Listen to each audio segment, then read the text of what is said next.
Hello दोस्तों, मैं हूं हकीकत का आईना। आइए एक स्टोरी लेकर आया हूं। जिद्दी पत्नी। पति ने रात में नींद नहीं आने से पत्नी से कहा कि प्रिय, हमें नींद नहीं आती है, शायद हमें भूख का एहसास होता है। तो पत्नी ने बताया कि सो जाओ प्रीतम, खाने के लिए अभी कुछ बचा नहीं है। हमें भी नींद नहीं आती है, लेकिन हम भी लेट रहे हैं, आप भी लेटे रहो। थोड़ी देर बाद फिर पति ने पत्नी को जगाया तो पत्नी ने चिल्लाकर कहा कि हमें सोने दो, हमारी नींद क्यों खराब करते हो। पति ने कहा कि हमें दूध पीना है, आप हमें गैस चालू कर दो, हम खुद ही दूध गर्म कर लेंगे। फिर भी जिद्दी पत्नी उठकर नहीं आई और टिक टिक करने लगी। बोला कि आप पर हमें क्यों तरस खाएं, आपके प्रति हमें कोई प्रेम नहीं है।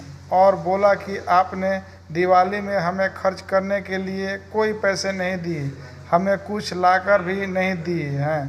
तब पति ने पत्नी को जवाब दिया कि मैं दीपावली के 7 दिन पहले प्रवास में जाने से पहले तुम्हें साड़ी ले दी थी।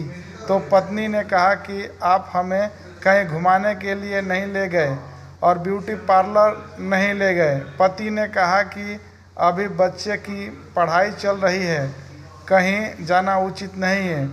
फिर पत्नी ने कहा कि आपने 5,000 रुपये खर्च कर दिए। पति ने जवाब दिया कि हमने घर में चीज़ लाने में के लिए खर्च किया है, हमने कोई मौज मस्ती नहीं की। इससे भी पत्नी संतुष्ट नहीं हुई और ज़ोर ज़ोर से चिल्लाने लगी। तो पति को गुस्सा आया, उसने अपनी पत्नी को 2 थप्पड़ लगा दी।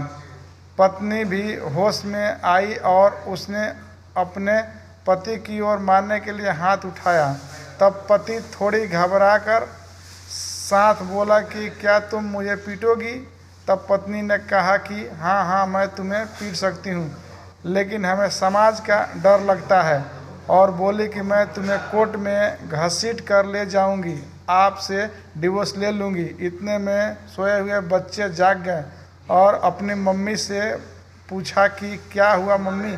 तब माँ ने बताया कि देख, तेरे बाप ने हमें पीटा और घर से निकालने की धमकी दी है। तो बच्चे ने पिताजी से पूछा कि क्या ये सच है। तब पिता ने बताया कि देखो बच्चों, ये बात थी। तब बच्चों ने अपनी माँ को कहा कि माँ, तेरी गलती है, तुम पिताजी को उल्टा पुल्टा बोलती रहती हो और बुरा भला बताती हो, ये ठीक नहीं है माँ। तब माँ शर्म गई और सोने के लिए चली गई। पिताजी बेचारे इन सब बातों से दुखी हो गए और नींद की दवाई लेकर दुखी मन लिए सो गए और माँ और बच्चे भी जाकर सो गए।